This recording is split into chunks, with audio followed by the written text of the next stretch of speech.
Hoy nos acompaña el actor Luis Tosar, implicado como muchos compañeros de profesión y de todas las profesiones en la denuncia de esta barbarie. Luis, boa noite, benvido. Boa noite, que tal? ¿Hemos tardado demasiado en llamar genocidio a lo que es un genocidio? Pues probablemente sí. Probablemente hemos tardado en darnos cuenta de la magnitud de la tragedia, de que las muertes se producían día a día y eran muchas.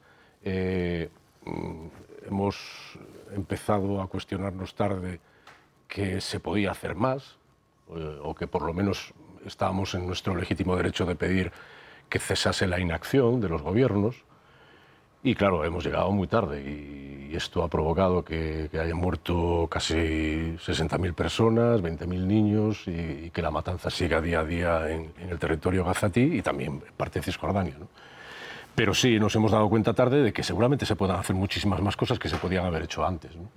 Entre ellas el embargo de armas, por ejemplo, ¿no? Tú firmaste, uno de los que firmaste, un requerimiento al gobierno español para que embargue ya las armas a Israel. ¿Habéis tenido respuesta? De momento no.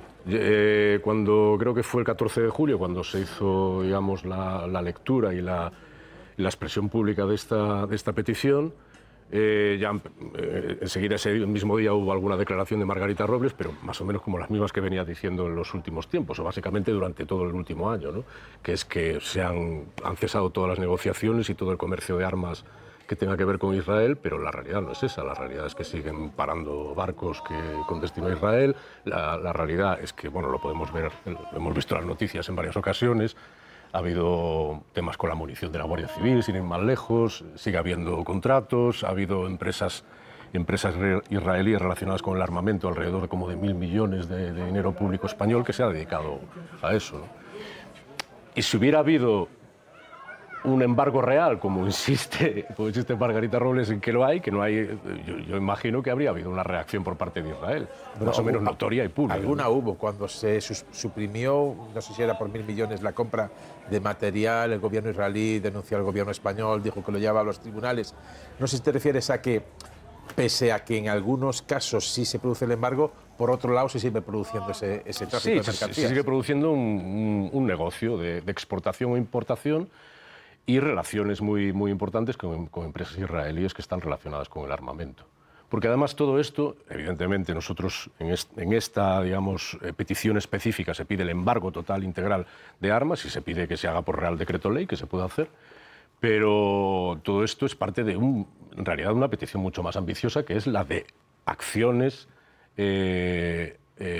por parte de la Comunidad Europea y evidentemente con Estados Unidos no vamos a poder contar, pero sí con la Unión Europea. Acciones realmente contundentes con lo que respecta a las sanciones hacia Israel. Por ejemplo, romper relaciones diplomáticas.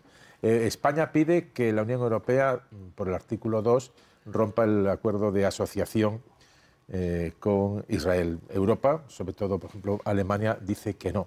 ¿Te refieres, por ejemplo, a ese tipo de actuaciones? Claro. Yo creo que ha habido, en general, mucha inacción por parte de Europa. Ha habido mucha palabrería y yo creo que ha habido mucha demagogia también por parte de nuestro gobierno. Es decir, hemos estado con el tema del reconocimiento de los dos estados, que, hostia, queda muy bien, evidentemente, en los medios de comunicación y para la opinión pública. Pero luego la realidad es que sigue muriendo gente en Gaza todos los días. Y eso no se para simplemente con que digas que reconoces dos estados. La realidad es que siguen muriendo niños ahí. Sigue habiendo hambruna y encima han sofisticado incluso la manera de matar, ¿no? Es decir, que convocan a la gente para el reparto de comida y hay francotiradores matando a niños que van a recoger o directamente los convierten en un señuelo para bombardear, ¿no? Yo creo que hemos llegado a un extremo de crueldad y de sofisticación de la violencia en Gaza ahora mismo, que es bastante alucinante que sigamos con este nivel de indiferencia, ¿no? Del holocausto que sufrieron los judíos en la Alemania nazi o en el régimen nazi, se supo prácticamente cuando acabó la guerra y se liberaron los campos de exterminio y los campos de concentración. Surgió entonces en parte el grito bajo el que se fundarían las Naciones Unidas, que es nunca más este horror. Ahora, sin embargo, este genocidio lo estamos viendo cada día en directo desde hace ya más de casi 2 años. Y sin embargo no hay la misma reacción.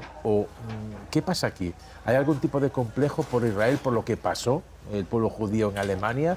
¿Qué está pasando? Porque esto lo estamos viendo en directo y la barbaridad, como dices tú, va increciendo.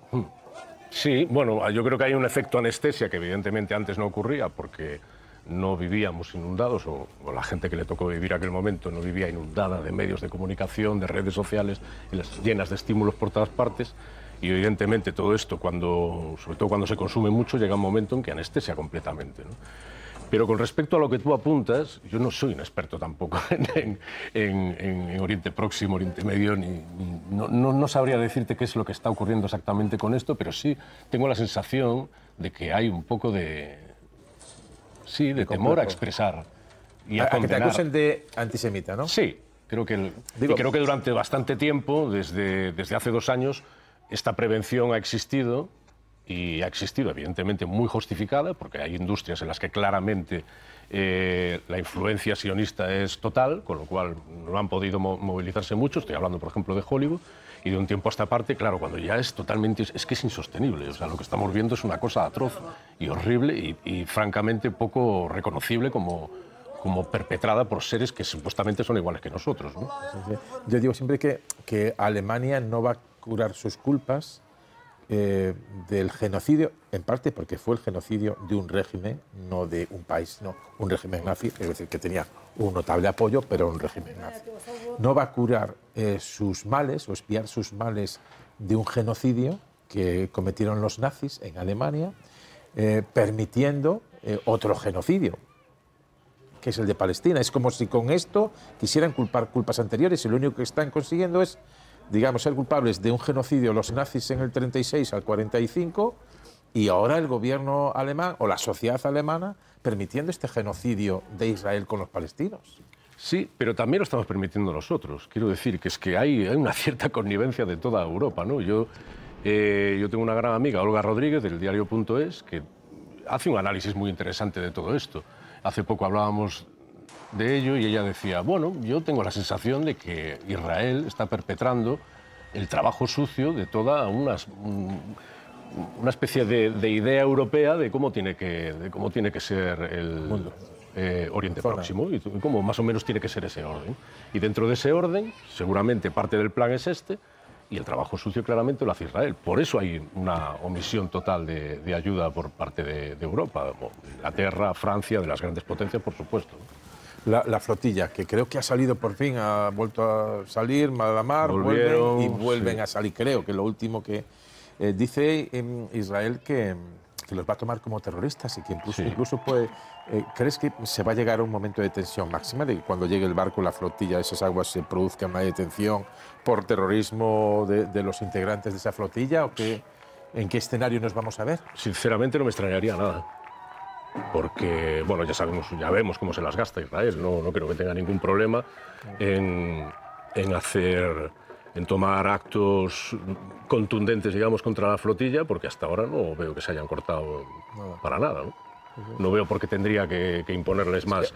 Una flotilla que sí, evidentemente, tiene una tripulación internacional y algunas personas de mucho renombre, pero no parece que esto le impresiona a Israel, ¿no? Hombre, Israel, en los informes que venían en los últimos días, atacaba y asesinaba palestinos, atacaba y asesinaba periodistas, y cuando otros iban a tratar de rescatar lo que podían de esos atacados, muertos o heridos, volvían a atacar sobre ellos. Eso recuerda a tácticas de terrorismo, de balas trazadoras para provocar heridos en los Balcanes. Cuando iba la Cruz Roja a buscarlos, atacaban a los que iban a salvar. Bueno, es una táctica muy antigua. Los paramilitares, los paracos en Colombia utilizaban la misma técnica, ¿no? Cuando tomaron prestada la cultura del machete de África, lo que hacían era eso, aplicarlo allí, porque no es lo mismo dejar a un señor amputado que dejarlo muerto.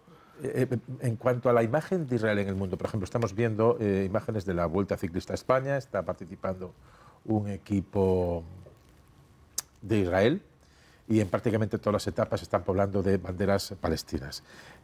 Aunque ganen esta no guerra, esta matanza, porque no hay guerra aquí, es una matanza absoluta, se darán cuenta en Israel de la imagen que han creado en todo el mundo, que aunque acaben ocupando Gaza y expulsando, no sé si hay que desierto a los palestinos, el símbolo ahora mismo de la estrella de David es muy distinto a lo que significaba hace 90 años. ¿Qué va a ser de Israel, de la imagen y de ese pueblo, si sigue consintiendo lo que están haciendo sus dirigentes?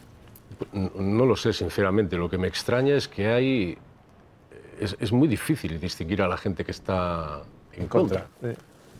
O es difícil porque, bueno, me imagino porque no debe ser fácil pronunciarte en Israel a día de hoy, y ya hemos visto que la gente que se ha pronunciado lo ha hecho en condiciones bastante difíciles. Y luego, por otro lado, es que los tentáculos del sionismo son tan amplios, tan amplios, tan amplios, que a veces llegan a lugares insospechados, de los que uno no tenía ni idea de que también estaban ahí, ¿no? No, por ejemplo, pues eso, los fondos de inversión de múltiples eventos musicales que hay a lo largo y ancho de la geografía, tanto española como europea, ¿no? Y al final nos hemos dado cuenta, en el cine, yo aquí no lo he notado. ¿En España? En España no. Evidentemente en Estados Unidos sí. De ser brutal. O sea, Hollywood es... Y no solo, en Reino Unido están deteniendo y actuando judicialmente contra artistas, guionistas y cantantes que simplemente están posicionando a favor de Palestina. Esto es tremendo. Bueno, Paul Laverty es probable que llegue a juicio por terrorismo. ¿Por terrorismo? Por terrorismo. El otro día fue detenido porque apoyaba una fundación que apoyaba a Palestina. Creo que se llama Acción Palestina. Y es una fundación que está declarada terrorista por el Parlamento británico. Él, como estaba con una camiseta de esto en un acto de Acción Palestina, fue detenido, de momento está acusado, y lo que no se sabe es si progresará este proceso y llegará a juicio, pero vamos, si llega a juicio será un tipo acusado de terrorismo, lo cual es bastante heavy para alguien que estaba hablando en la calle con una camiseta, ¿no? Y en un país que se dice de libertades. Y en este tiempo que estamos viviendo y denunciando, y aquí lo hacemos prácticamente todas las noches, el genocidio de Israel, se cumplen hoy 10 años de algo que nos explica también un poco la deshumanización. Porque yo creo que no se explica más que del hecho de a sus ciudadanos, los israelíes, poner a los palestinos como infrahumanos, que eran lo que hacían los nazis. Está pasando lo mismo con los migrantes. Se cumplen 10 años de la imagen que nos impactó a todos del niño Aylan. Al principio lo contaba Anton Losada, un movimiento muy destacable el de Angela Merkel, abriendo las fronteras, luego le pasó factura.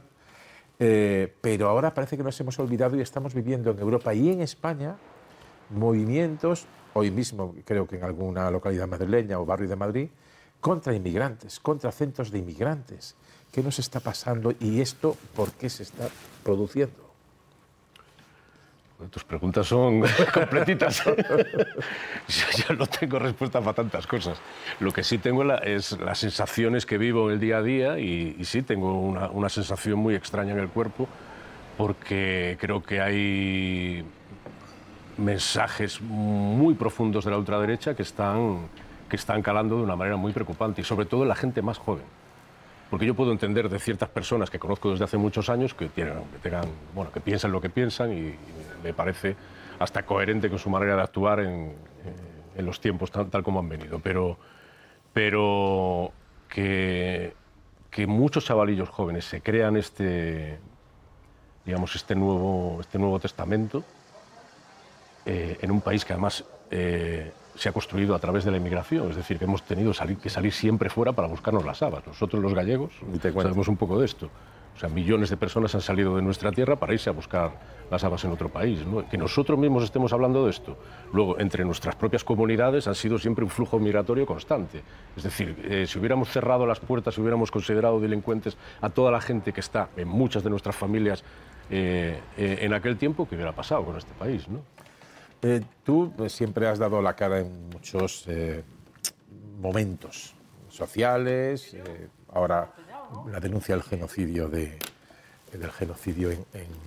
en Palestina. Eres una cara ya desde hace unos cuantos años muy reconocible. ¿En la calle te has encontrado alguna vez algún mal gesto, alguna palabra? Alguna vez.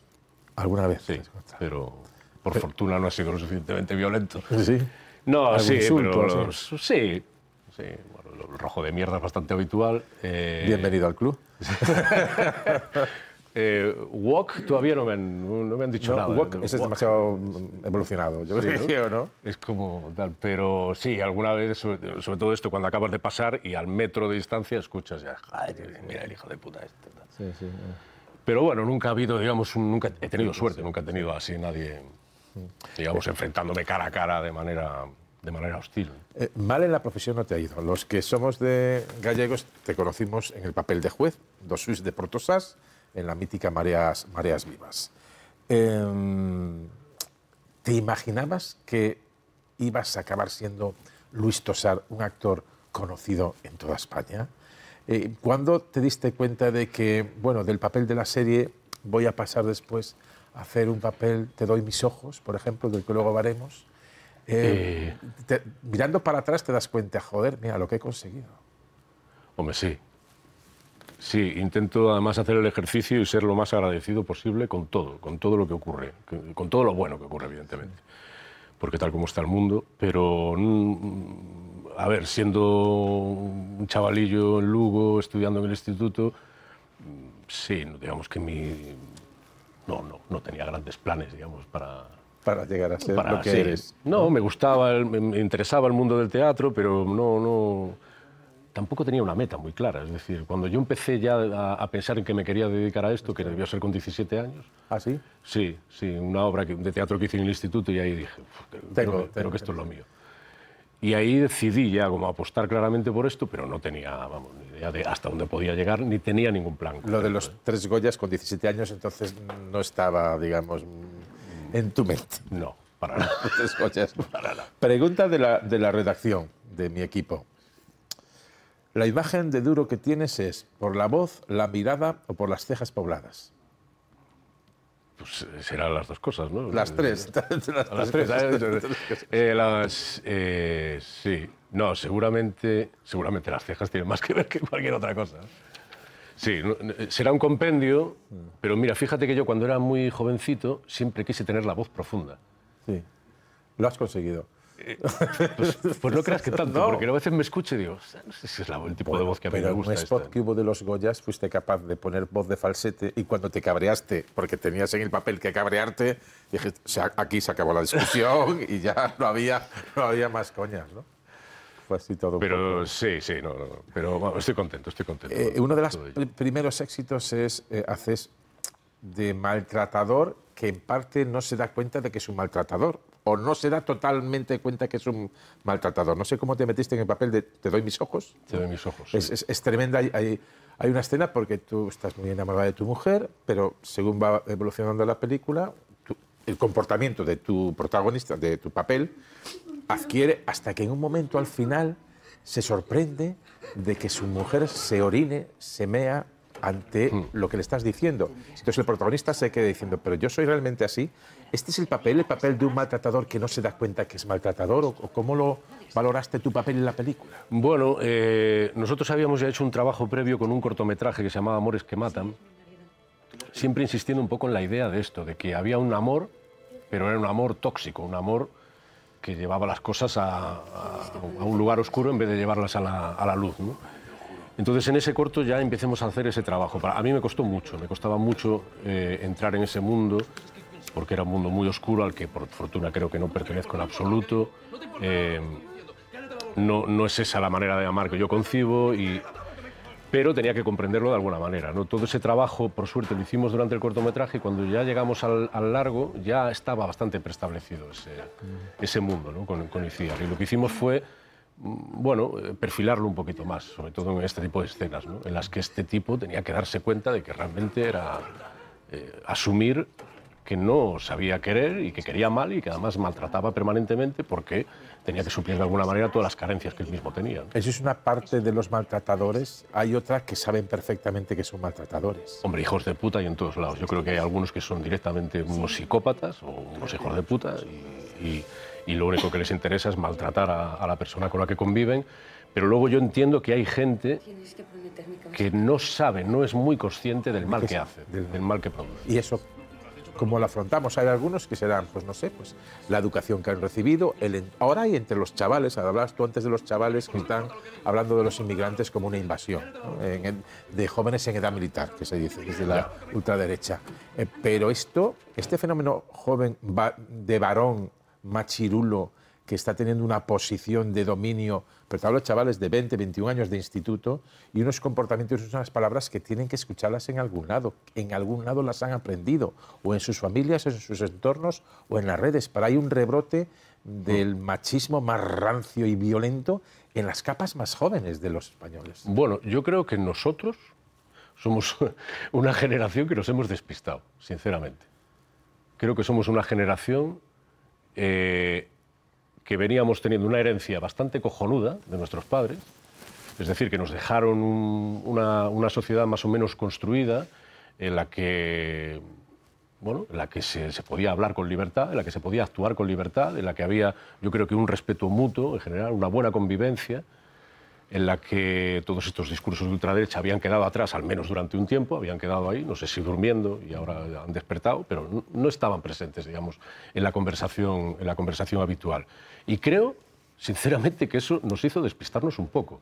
O sea, creo que nos hizo despistarnos de lo que venía después, de insistir en las cosas básicas que a día de hoy creo que nos están empezando a pasar factura, que es que chavalitos de 18 o 20 años estén con estos discursos, porque evidentemente hay algo que se han saltado, o que nosotros nos hemos saltado y que no les hemos insistido en que las cosas no son así.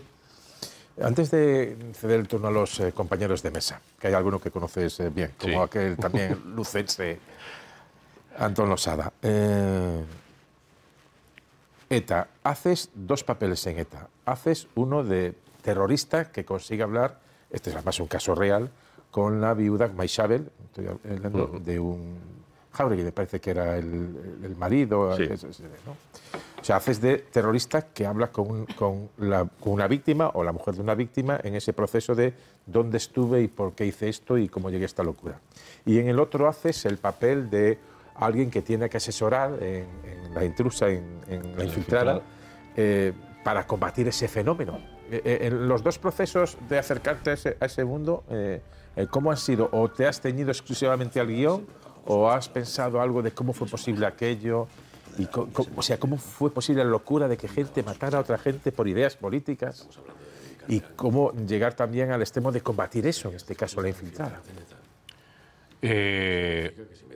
Bueno, combatir eso, evidentemente había que hacerlo, es decir, no quedaba otra. Cuando hay gente matando a otra por una ideología, gente inocente, pues evidentemente habrá que combatirlos.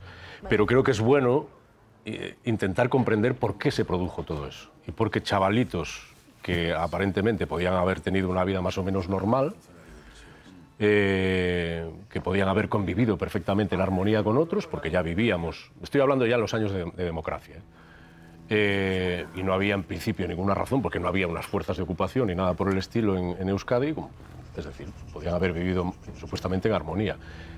Claro, ¿qué pasa? Que igual la armonía no era tanta, igual no había fuerzas de ocupación, pero ocurrían otras cosas y había unos movimientos contestatarios que a su vez eran contestados y a veces en ocasiones también de manera violenta. Evidentemente esto no justifica la violencia desde ningún lado, pero sí hay un discurso que unos cuantos ideólogos se encargaron de que la gente joven, más joven, se lo creyese.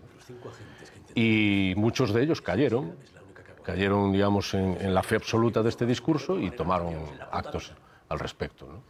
Yo creo que en ETA también, igual que hablábamos antes, igual que en el tema de los maltratadores, creo que también ha habido psicópatas, ha habido gente absolutamente tarada que se ha dedicado a asesinar, porque si no estuvieran asesinando ahí seguramente estarían asesinando en otros sitios.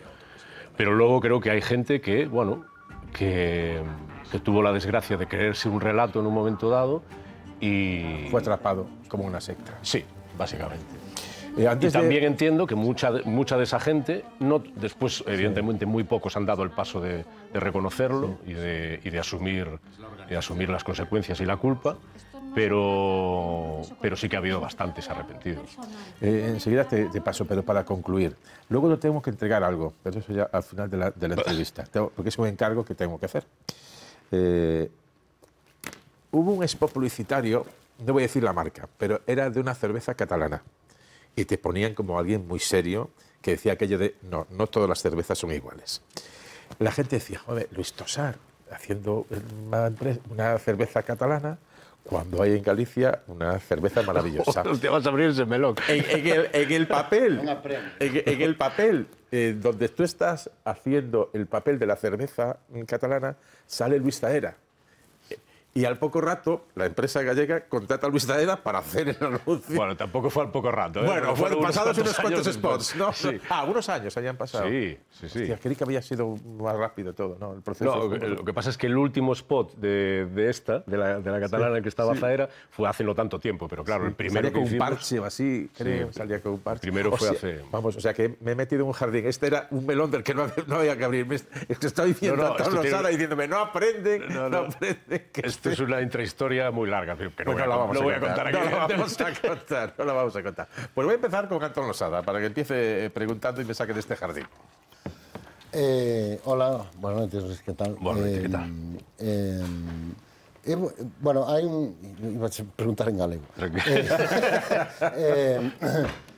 Seguro que hay algo que también habrás oído más de una vez, porque es una acusación recurrente, sobre todo cuando los artistas, especialmente la gente del mundo del cine, se posiciona políticamente, ¿no?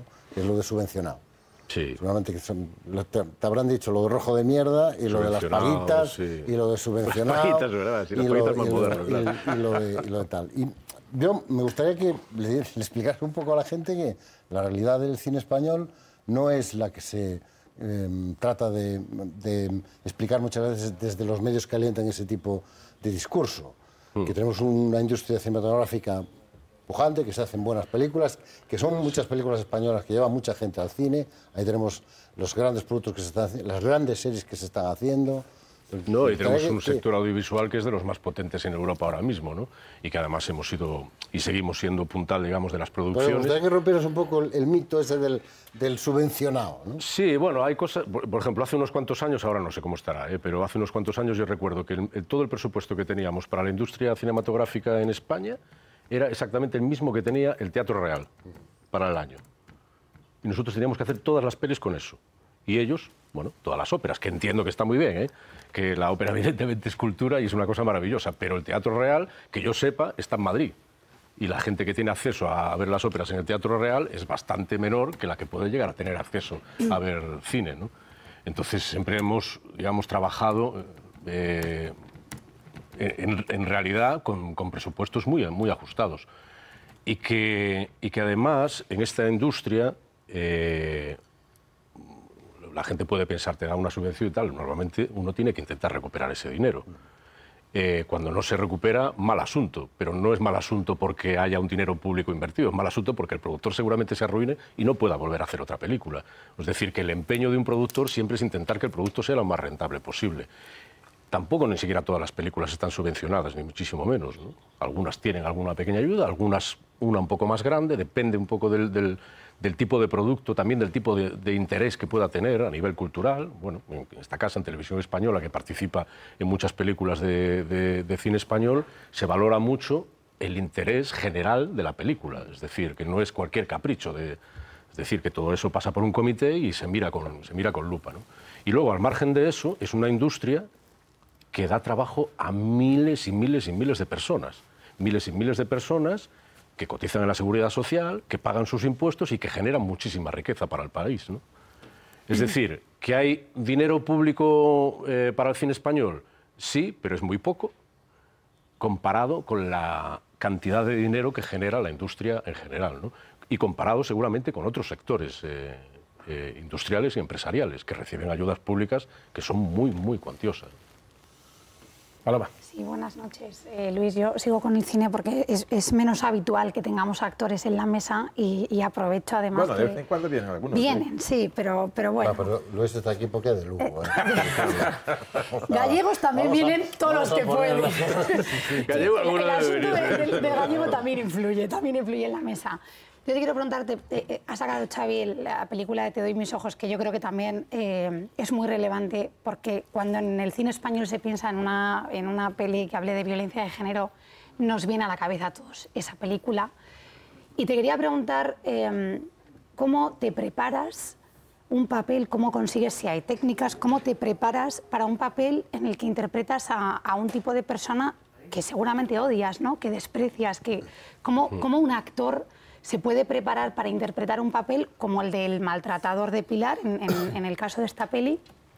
Y aprovecho rápido y te pregunto, breve reflexión sobre la violencia de género, ¿no? Esa película es del año 2003. Sí, han pasado 22 años, es evidente que ha habido avances, pero es una lacra en nuestro país. Este año ya hay 21 asesinadas. Una reflexión, además, después de haber visto la evolución desde ese papel hasta la España de hoy, ¿cómo puede ser que esa lacra no se extinga, no? Otra pregunta como... la primera parte más o menos... La primera es cómo meterse en el papel y luego... Sí, la primera te la puedo más o menos responder con soltura, porque, bueno, a veces hacer personajes que son muy alejados de ti, curiosamente resulta un poco más sencillo que los otros. Aquellos personajes en los que tú entras en un mínimo conflicto porque hay algo de ellos que te recuerda a ti, porque hay parcelas del personaje que tienen que ver igual con tu vida o con la vida de gente cercana, ahí entras en territorios que son más delicados a la hora de trabajar, porque te cuesta más discernir al personaje, te cuesta más separarlo de ti y dibujarlo, ¿no? Claro, cuando los personajes son, joder, por fortuna, tan radicalmente diferentes a uno mismo, de alguna manera ese dibujo se materializa más claro y te ayuda a acercarte independientemente de que tengas que hacer un esfuerzo primero por defender a ese personaje, porque el único que lo puede defender eres tú, que es el que lo está interpretando, es decir, evidentemente no justificar eso, pero tú tienes que defenderlo para que ese personaje tenga entereza y tenga solidez delante de una historia, ¿no? Entonces, bueno, hay que hacer a veces el ejercicio de decir, vale, voy a entrar en esta oscuridad una vez más, venga, pues voy a ir, ¿no? Pero bueno, es un ejercicio personal y es entrenamiento de actor, no deja de ser más que eso, ¿no? Y con respecto a la violencia de género, pues justamente cuando estábamos haciendo la película yo recuerdo que se estaba redactando la ley integral contra la violencia de género. Y salió, yo creo que en ese año o muy poco después, cuando la película se estrenó. Y hubo mucha movida también con la película, porque de alguna manera había sectores que acusaban de blanquear a lo mejor al maltratador. Claro, típico. Y CIAR siempre ha estado un poco metida ahí en esos territorios, ¿no? Es decir, no va, digamos, a lo fácil, a blanco y negro, sino que dice, bueno, esto tiene que tener una explicación. ¿Cuál será? Pues investiguemos y vayamos por este lugar, ¿no? Y de eso trataba la película un poco, de intentar comprender algo para intentar hacer una sociedad mejor, porque si no, ¿para qué haces este tipo de películas, ¿no? Al hilo de meterse en el personaje, decías tú que parece que, aunque es un contrasentido, parece más fácil aproximarte a un papel que no tiene nada que ver contigo que uno en el que te puedes reconocer y por lo tanto te puede dar un poco de reparo. Juan Diego dijo que los papeles en los que mejor se metió fue Señorito en Los Santos Inocentes y Franco en Dragón Rapide, que no tenían nada que ver con Juan Diego, para nada. Jesús. Luis, yo voy a volver a Gaza, si te parece. Tú has estado siempre en el compromiso con un montón de causas, ¿no? Pero yo no sé si tienes esa percepción entre los entornos de gente que está activada y que lleva meses y años intentando movilizarse para hacer algo respecto a Gaza. A mí me parece que cunde la sensación de cómo es posible que no haya mucha más reacción, ¿no? ¿Tú a qué adjudicas o a qué asocias pues la diferencia, por ejemplo, de las movilizaciones del no a la guerra hace 22 años, que tú también estuviste? Ya sé que el gobierno español de entonces estaba muy implicado en esa guerra, pero en todo caso, es tal la desproporción que crees que la sociedad está anestesiada, que toda esta evolución que hemos comentado al principio tiene que ver con que la gente en asuntos como este, que en cualquier parte uno comenta y todo el mundo dice qué horror, ¿no? De una manera muy transversal, pero no parece que la gente dé el siguiente paso de decir, hombre, ya está bien, ¿no? Sí, igual en los 2 últimos meses quizá hemos visto más activación, yo creo que ya también porque es tan insostenible, digamos, un discurso, digamos, plácido e indiferente que no... El eslabón de los niños y las colas del hambre, ¿no? Sí, yo creo que ahí ha habido un punto de inflexión importante. Pero es cierto que, claro, por ejemplo, en la época del no a la guerra no había redes sociales. Había teléfonos móviles, bueno, te podías mandar mensajes, se convocaba mucho por mensaje, pero no había esta cosa de las redes sociales que han provocado cosas maravillosas, yo creo, pero también una cierta sensación de ya lo he hecho, ¿no? Como que la gente postea no sé qué, pone tal, pone el tal, el hashtag, yo es que no tengo ni idea. Como no tengo redes tampoco me entero mucho. Pero como que tengo esa sensación de que la gente ya se queda tranquila. Y es verdad que eso hace ruido en determinados momentos, pero hace ruido que es muy efímero. Es decir, que se consume además a una rapidez brutal. Y tengo la sensación de que anestesia un poco en general a la gente. Es decir, estás aquí con tu teléfono diciendo, joder, qué hijos de puta, tal, sionistas, tal, y ya la gente, bueno, pues se va a dormir tranquila. Pero evidentemente con eso no hacemos nada. Última pregunta, Pablo. Pues acogiéndome a lo que decía el compañero, ¿qué hay que hacer entonces? Es decir, y también me acojo a una reflexión que hacía Antón, me estoy refiriendo a Gaza. Yo, por ejemplo, este debate que a veces existe de, no, las personas del mundo de la cultura, del mundo del cine, que se meten en dar opiniones políticas, mejor callaos. Yo soy de los que piensa que no, que al revés. Aunque no piensen como yo, es decir, sí. ¿Por qué? Porque al final remueve conciencia, se abre el debate y, por ejemplo, en la cuestión de Gaza, pues pone el foco, por ejemplo, en una cuestión que tú puede que llegues a personas a las que no llega este programa, no llego yo o no llegan los dirigentes políticos. Pero pese a la implicación, por ejemplo, de personas como tú, yo estoy con lo que se ha dicho aquí. Me da la impresión de que la opinión pública, la ciudadanía en general, no sé si está anestesiada, porque yo creo que sufre cuando ve a un niño asesinado, pero tampoco hace nada más. Entonces, ¿qué crees que debe pasar? Porque a veces las cosas son cuestiones de clic. El niño muerto, está en una playa muerto y de repente, ¿qué pasa? ¿Por qué no reaccionamos? ¿Qué falta? Pablo, no sabría qué decirte, pero lo que sí creo es que, por ejemplo, lo que se está pidiendo con el tema del embargo de armas es que haya una activación institucional. Creo que sería importante en este momento, pero una activación real. Es decir, bueno, el gobierno de este país, que por ejemplo también con el tema del saharaui, que también nos metió una por detrás así extrañísima en un momento dado y de repente se hace cómplice del gobierno marroquí y toda la lucha saharaui de décadas la deja ahí aparcada, ¿no? Supuestamente el gobierno más progresista que hemos tenido, por lo menos ellos dicen, ¿no? Y en este sentido, con lo de Gaza, creo que también hay algo importante ahí. Creo que sería importante que institucionalmente hubiera un movimiento. Yo entiendo todo lo complicado que puede ser esto, entiendo todos los negocios que puede haber por debajo, entiendo todas las presiones que puede estar recibiendo un señor como Pedro Sánchez en este momento, en este sentido. Pero creo que la vida humana vale algo. Joder, las vidas humanas y las vidas de niños que se están muriendo de hambre en Gaza tienen valor, coño. Habrá que hacer algo por eso. No puede ser que todos vivamos tranquilos todo el santo día en nuestras casas mientras la gente la masacran y la asesinan impunemente, ¿no? Un señor que se le ha ocurrido que, bueno, que eso es un lugar bonito probablemente para hacer un resort, ¿no? Con otro tarao que vive en Estados Unidos que además piensa lo mismo, ¿no? Bueno, vamos concluyendo. Tengo un encargo para ti.